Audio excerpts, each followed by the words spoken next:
আহ, নমস্কার। আমি সঞ্জীব পাল, আয়ুষ্মানের বাবা। তো আমি আজকে লাইভে এলাম বিশেষ কিছু প্রস্তুতি না নিয়েই। কিছু কথা অনেক দিন ধরে ভাবছি বলা উচিত, সেই জন্যই বলছি। বিষয়টা কিন্তু অটিজম সংক্রান্ত, কিন্তু অটিজমের থেরাপি এইসব বিষয় নয়, একটু অন্যরকম বিষয়। সেটা নিয়ে আছি। আমি জানি না কেউ দেখছেন কি না। যদি দেখেন তাহলে শুনুন, যদি ভালো লাগে। আসলে গত মাসে আমাদের কলকাতায় অটিজম কনভেনশন হয়ে গেল 22 এবং 23শে নভেম্বর। আপনারা অনেকেই জানেন। সেই বিষয়েই কিছু কথা। অনেকেই সেই কনভেনশনে উপস্থিত ছিলেন, আমিও ছিলাম। অনেকগুলো বিষয় নিয়ে আলোচনা হয়েছে এবং যারা ছিলেন তারা তো শুনেইছেন, কিন্তু বহু অভিভাবক যারা ওখানে ছিলেন না, তাদের জন্য কিছু কিছু কথা মনে হলো বলা উচিত, সেটা নিয়েই এলাম। এই যে কনভেনশনটা হয়েছে, এখানে আমাদের রাজ্যের বেশ কিছু স্বনামধন্য ব্যক্তিরা তো ছিলেনই, বাইরের রাজ্য থেকেও অনেক মানুষজন এসেছিলেন যারা অটিস্টিক মানুষদের বা অন্যান্য প্রতিবন্ধকতা যুক্ত মানুষদের নিয়ে কাজ করেন। তাদের বক্তব্য আমরা শুনলাম। এই কনভেনশনে যে কটা বিষয় আলোচনা হয়েছে আপনারা অনেকেই জানেন, তাও একটু বলি। লাইফ স্কিল, বাচ্চাদের মেডিকেল ইস্যু, ফিনান্স নিয়ে, রেসিডেন্সিয়াল নিয়ে, লিগাল নিয়ে, কমিউনিটি নিয়ে দুদিন, প্রায় সারা দিন ধরে আলোচনা হয়েছে। ফলে এই সম্পূর্ণ আলোচনা একটা এভাবে বলা সম্ভব নয়। আমি চেষ্টা করছি কিছু কিছু বিষয় তুলে ধরার। গতকাল প্রতিবন্ধকতা যুক্ত মানুষদের নিয়ে বিভিন্ন অনুষ্ঠান বিভিন্ন জায়গা হয়েছে, অনেক মানুষই গেছেন। বাচ্চারা যথেষ্ট আনন্দ করেছে এবং তাদের বিভিন্ন যে দক্ষতা, সেগুলো তারা প্রকাশ করেছে বিভিন্ন অনুষ্ঠানের মধ্যে দিয়ে। তো দিনটা কালকে চলে গেছে, আজকে আবার নতুন দিন। ফলে আজকে আবার নতুন করে ভাবার বিষয়। তো এই কনভেনশনে অনেকগুলো বিষয় নিয়ে আলোচনা হয়েছে, যেগুলো আমাদের জানা কিন্তু খুব দরকার। জানা দরকারের চাইতেও বেশি দরকার সেটা হচ্ছে যা জেনেছি সেটাকে যেন কাজে লাগানো যায়, এটা খুব দরকার। তো এতগুলো বিষয় নিয়ে আলোচনা হয়েছে, এতজন মানুষ বলেছেন, সেগুলোকে আমি চেষ্টা করব, আমি যতটুকু বুঝেছি বা আমার যেগুলো মনে হয়েছে যেগুলো সবার জানা দরকার, সেগুলো আস্তে আস্তে বলার চেষ্টা করব। আমরা অনেকেই মনে করাটা খুব স্বাভাবিক যে আমাদের বাচ্চারা স্বাবলম্বী হবে। আমরা চাইও সেটা, স্বাবলম্বী হবে, তারা উপার্জন করবে, সেই উপার্জনের পয়সায় তারা স্বাধীনভাবে জীবনটাকে চালিয়ে নিয়ে যাবে। কিন্তু সত্যি বাস্তবটা কি এত সহজ? মানে যেখানে সাধারণ মানুষদের পক্ষেই এখন টিকে থাকার লড়াইটা এত প্রবল, সেখানে আমাদের বাচ্চারা, যে খারাপ আমি কিছু বলছি না, কিন্তু সত্যিটা কাউকে তো বলতেই হবে। আপনি যদি মনে করেন যে সবাই ওপর দিয়ে মিষ্টি মিষ্টি কথা শুনিয়ে যাবে, তাতেই আমার বাচ্চার ভবিষ্যৎ একদম উজ্জ্বল, তা কিন্তু নয়। কিছু খারাপ তিতো কথাও শুনতে হবে, যেগুলো আমাদের শোনা দরকার। আমি সেগুলো নিয়ে একটু উল্লেখ করি। আমরা যারা ভাবছি যে আমাদের বাচ্চারা আমাদের অবর্তমানে স্বাধীনভাবে জীবন চালাতে পারবে, তারা নিজেরা স্বাধীনভাবে উপার্জন করতে পারবে, সেই উপার্জনের পয়সায় তারা জীবন ভালোভাবে কাটাতে পারবে, এটা কিন্তু সব ক্ষেত্রে সম্ভব নয়। আমি বলছি না যে কেউই পারবে না, পারবে, নিশ্চয়ই পারবে, পারতেই পারে, পারাটাই স্বাভাবিক। কিন্তু কিন্তুটা অনেক বড়, মানে 100 জনের মধ্যে কতজন পারবে আমার সন্দেহ আছে। তো যাই হোক, যারা পারবে আমি তাদের বিষয়টা নিয়ে আলোচনাই করছি না, তারা পারবে। কিন্তু যারা পারবে না তাদেরটা ভাবা দরকার, এবং ভাবার প্রস্তুতিটা যত তাড়াতাড়ি শুরু হবে তত ভালো। কি প্রস্তুতি? তো কনভেনশনে যে বিষয়গুলো নিয়ে আলোচনা হয়েছে, life skill, medical issue, finance, residential, legal, community, সবই দরকার। কিন্তু সবগুলো নিয়ে আলোচনা করার মতন লোক আমি নই আর কি, মানে আমি উপযুক্ত লোক নই। আমি যে কয়েকটা বিষয় নিয়ে আলোচনা করতে চাই সেগুলো নিয়েই আলোচনার সীমাবদ্ধতা থাকবে আমার। যেমন মেডিকেল ইস্যু, এটা নিয়ে আমার বলার জায়গা নয়, মানে মেডিকেল বিষয়টা পুরো ডাক্তারদের বিষয়, ওটা নিয়ে আমি কিছু বলছি মানে বলবোই না, ওটা বাদ দিন, আমার বলার যোগ্যতা নেই। আমি যেটা প্রথমে বলতে চাই সেটা হচ্ছে একটা গুরুত্বপূর্ণ বিষয়, ফিনান্স। খুব দরকারি বিষয়, মানে আমরা এটা যত তাড়াতাড়ি শুরু করব এই বিষয়টা নিয়ে ভাবা, তত আমাদের পক্ষে মঙ্গল, আমাদের বাচ্চাদের পক্ষে মঙ্গল। আমরা অনেকেই মানে আমরা আমরা যারা খুব সাধারণভাবে জীবনযাপন করি, আমরা না আর্থিক বিষয়টা নিয়ে চিন্তা খুব বেশি করি, কিন্তু এই আর্থিক বিষয়টাতেই আমরা সবচেয়ে পিছিয়ে থাকি ভাবনা চিন্তার দিক থেকে। কেমন? যেমন ধরুন,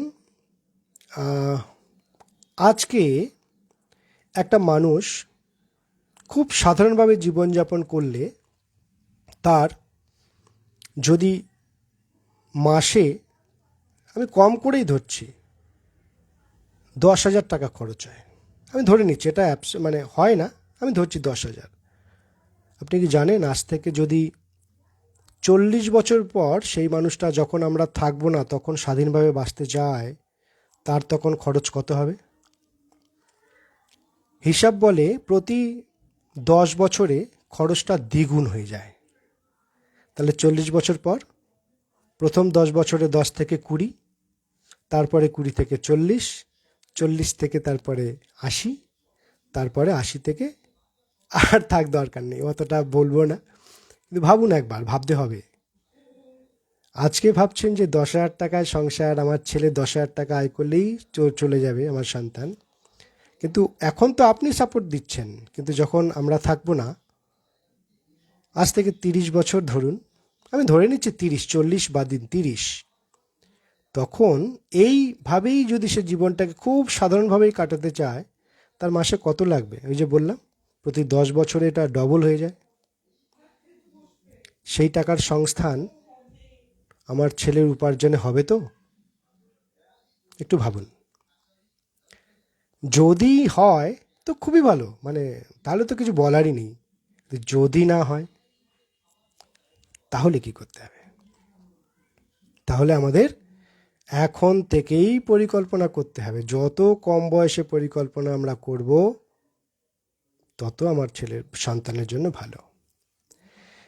এবার প্রশ্ন, পরিকল্পনা কিভাবে আমরা জমাবো? টাকাটাকে জমাবো, সঞ্চয় করব, কিন্তু এখনই তো বাচ্চার থেরাপির খরচ, স্কুলের খরচ, হাজারো খরচ, তার থেকে কি করে জমাবো? ভাবার বিষয়। তো কিভাবে জমালে আমার এমন অর্থ রেখে যেতে পারবো, যার থেকে আমার ছেলের জীবনটা ভালোভাবে কাটতে পারে? যাই হোক, টাকাটা কিন্তু লাগবে, যে বন্দোবস্তই আপনি করুন, টাকা ছাড়া কিচ্ছু হবে না। তাহলে টাকাটা রাখবো কোথায়? আমরা টাকা রাখি কোথায়? আমরা টাকা রাখি, কেউ ব্যাংকে ফিক্সড ডিপোজিট করি, কেউ সোনার গয়না টয়না কিনে রাখি, পরে সোনা বিক্রি করে টাকা হবে, কেউ হয়তো ফ্ল্যাট বাড়ি টাড়ি কিনে রাখি, যেগুলোকে রিয়েল এস্টেট বলে। তো এই যে যে তিনটে বললাম, এই তিনটের মধ্যে ফিক্সড ডিপোজিট করলে, আপনারা জানেন না অনেকে, ফিক্সড ডিপোজিট করলে আসলে টাকা বাড়ে না, ফিক্সড ডিপোজিট করলে টাকা কমে যায়। কেন কমে যায়? এর অনেক ব্যাপার, আপনারা জানেন যে মুদ্রাস্ফীতি মানে জিনিসপত্রের দাম ক্রমাগত বাড়তে থাকে এবং সেটা এমন হারে বাড়ে, সেই হারে ফিক্সড ডিপোজিটের ইন্টারেস্টটা বাড়ে না, ফলে আমাদের টাকা ফিক্সড ডিপোজিট করলে বাড়বে না। মানে এমন টাকা আমি জমাবো, সেই টাকাটা আলটিমেটলি শেষে গিয়ে কমে যাবে, তার ভ্যালুয়েশনটা কমে যায়। 2 নম্বর, সোনা। সোনা যারা ভাবছেন যে সোনা আমি কিনে রাখবো, পরে সেটা বিক্রি করে টাকা হবে, সেটাও টাকাটাকে বাড়াতে পারবে না। টাকা কমবে না, কিন্তু বাড়াতে পারবে না। মানে এতদিন প্রিভিয়াস যা রেকর্ড বলে ওটাকে সমান সমান রাখতে পারে। আর রইল রিয়েল এস্টেট। রিয়েল এস্টেটে অনেক ঝামেলা। টাকা হয়তো একটু বাড়তে পারে, সামান্য, অনেক ঝামেলা। মানে সেটা কিনলাম, আবার পরে বিক্রি করলাম, ও বাবা বিরাট। সেটা সেই ঝামেলা মেটাবার ক্ষমতা কি আমার সন্তানের থাকবে? খুব মুশকিল। তাহলে কি উপায়? তাহলে উপায় আছে। আপনারা আপনাদের যে আর্থিক পরামর্শদাতা খোঁজ করুন, কিভাবে রাখলে টাকাটা বাড়তে পারে। একটাই মাত্র উপায়, সেটা হচ্ছে বিভিন্ন মিউচুয়াল ফান্ডে টাকাটা এখন থেকে অল্প অল্প অল্প করে প্রতি মাসেই জমাতে হবে। থেরাপি হচ্ছে হোক, স্কুল হচ্ছে হোক, খাওয়া দাওয়া হবে, সব হবে।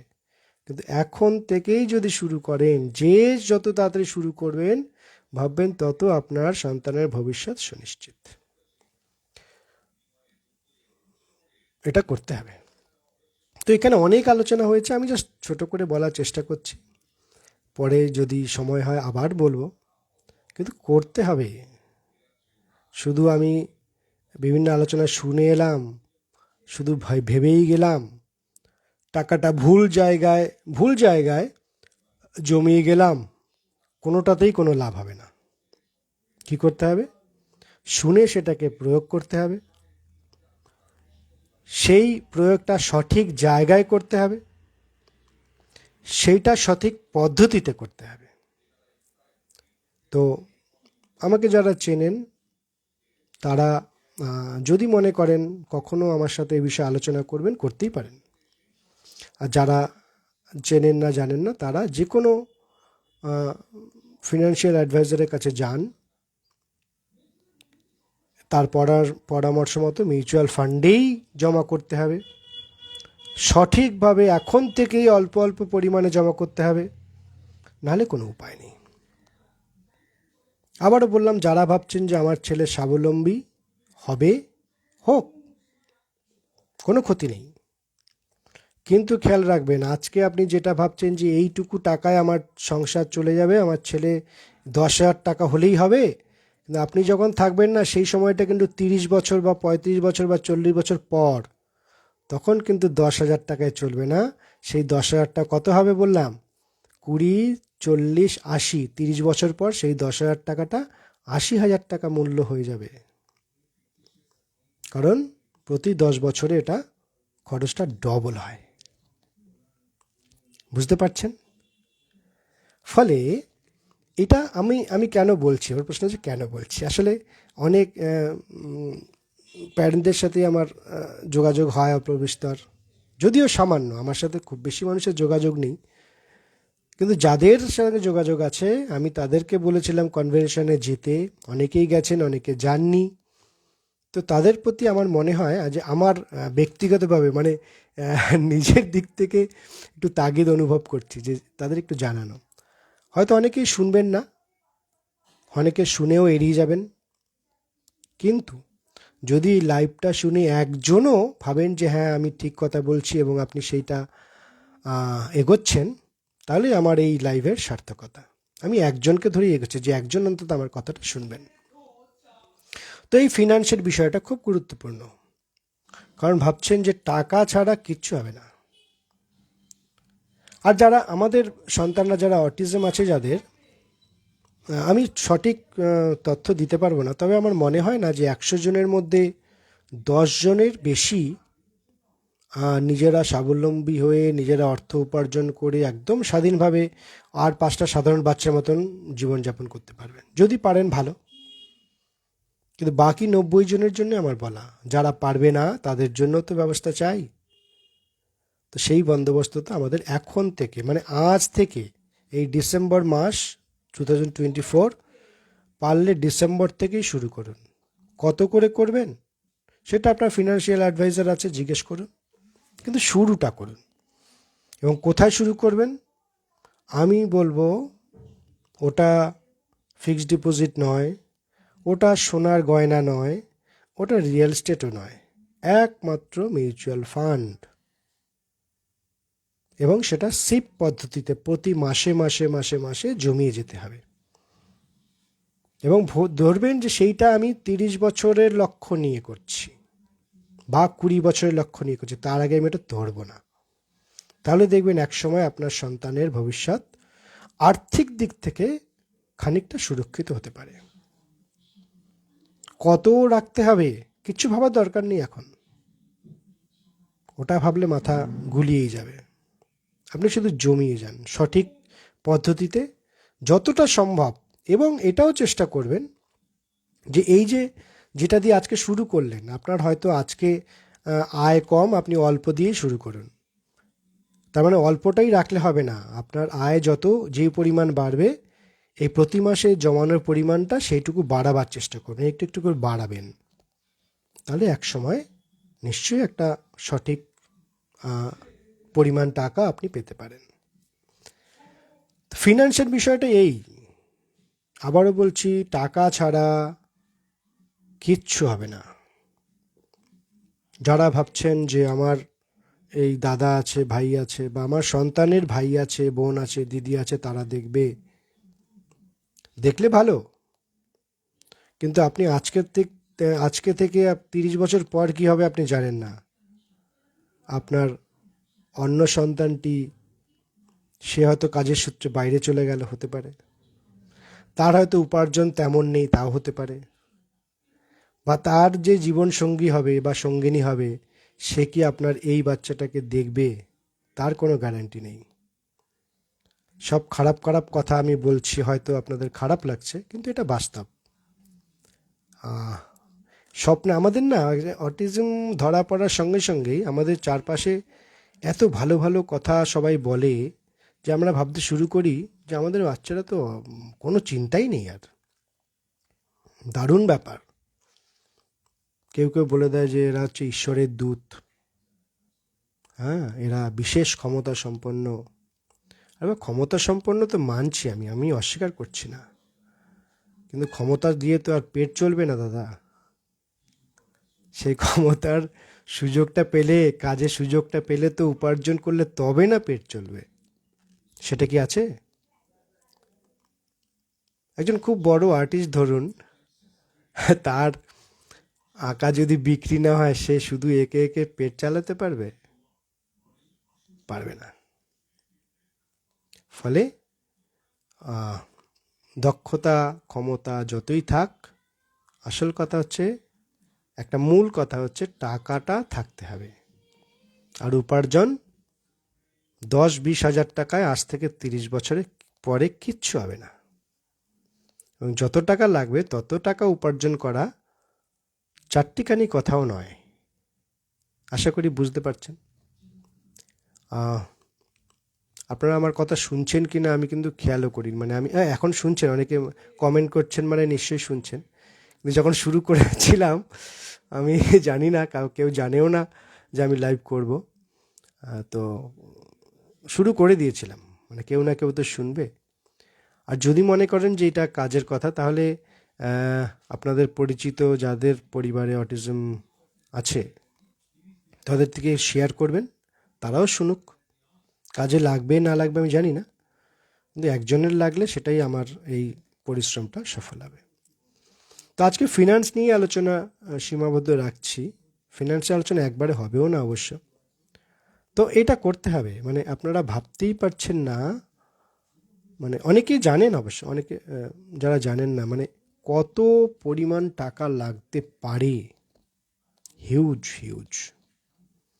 কারণ আপনাকে ভাবতে হবে আজ থেকে 30 বছর পর আপনার বাচ্চা আপনি থাকার পরেও আরও 20-30 বছর বেঁচে যাবে, ধরে নিচ্ছি, ততদিন পরে কি হবে? তখন টাকার মূল্য কোথায় যাবে জানেন? চিন্তার বাইরে, চিন্তার বাইরে। ফলে ওই চিন্তাটা ছাড়ুন।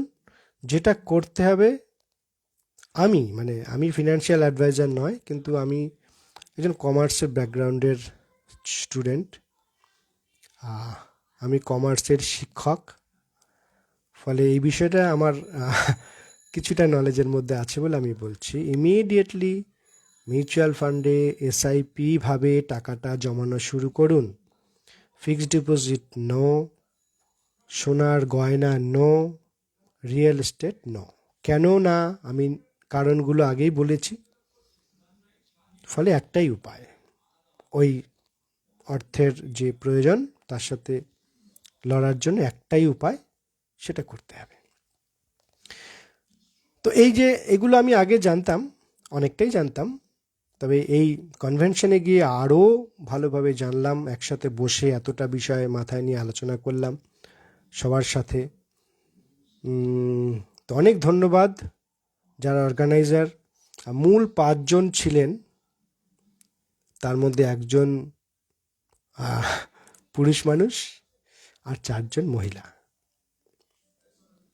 কেন বললাম, এটা উল্লেখ করলাম কেন? কারণ অটিজম ফিল্ডে এখনও মায়েরাই প্রধানত এগিয়ে আসেন, বাবারা অনেক পিছিয়ে।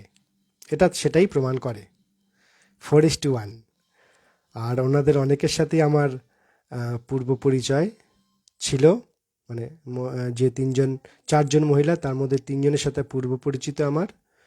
আর যে ডক্টর ছিলেন, পুরুষ মানুষ, একমাত্র আমাদের প্রতিনিধি, তার সাথে আগে খুব একটা পরিচয় ছিল না, এখন হয়েছে। আরেকজন ম্যাডামের সাথে আমার এখন অবধি পরিচয় হয়নি।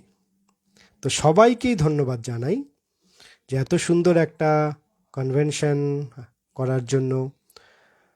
আমি এগুলো জানা সত্ত্বেও আমি কাউকে জানাতে সাহস পাইনি, কারণ কে কীভাবে নেবে আমি জানি না। কনভেনশন আমাকে সেই সুযোগটা দিয়েছে, মানে সেই সাহসটা জুগিয়েছে। আমি অন্যদেরও জানাতে চাইলাম এভাবে। আরও 2-1টা বিষয় আছে, পরে পরে আস্তে আস্তে বলবো। মানে আমি মূলত এই কনভেনশন থেকে যা যা শিখেছি, তার মধ্যে ফিনান্সটা, রেসিডেন্সিয়াল, এই দুটো নিয়েই আমি এবং কমিউনিটি নিয়ে, এই 3টে নিয়েই আলোচনা করব। আজকে ফিনান্সটা হলো। ফিনান্স নিয়ে যদি আপনাদের কিছু জানার থাকে, মানে আপনাদের যদি কোনো প্রশ্ন থাকে, সেটা এই কমেন্টে করতে পারেন।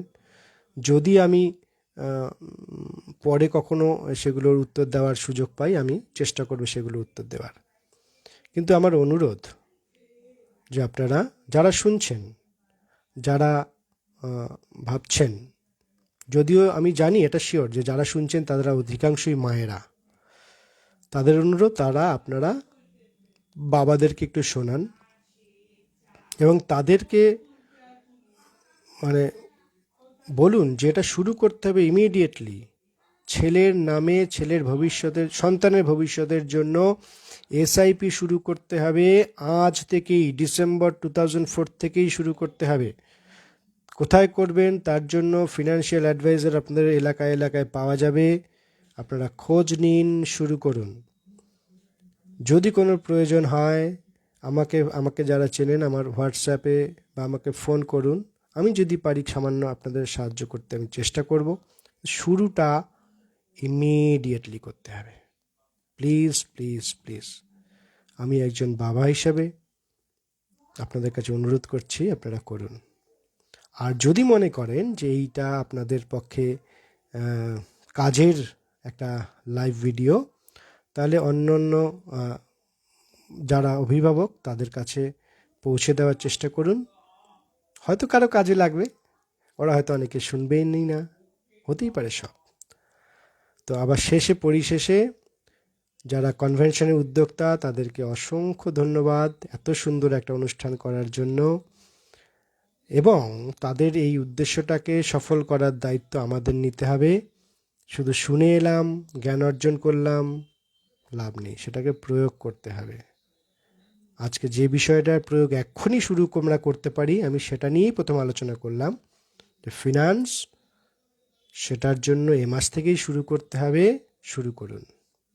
নমস্কার, ভালো থাকবেন, শুভরাত্রি, বাই বাই।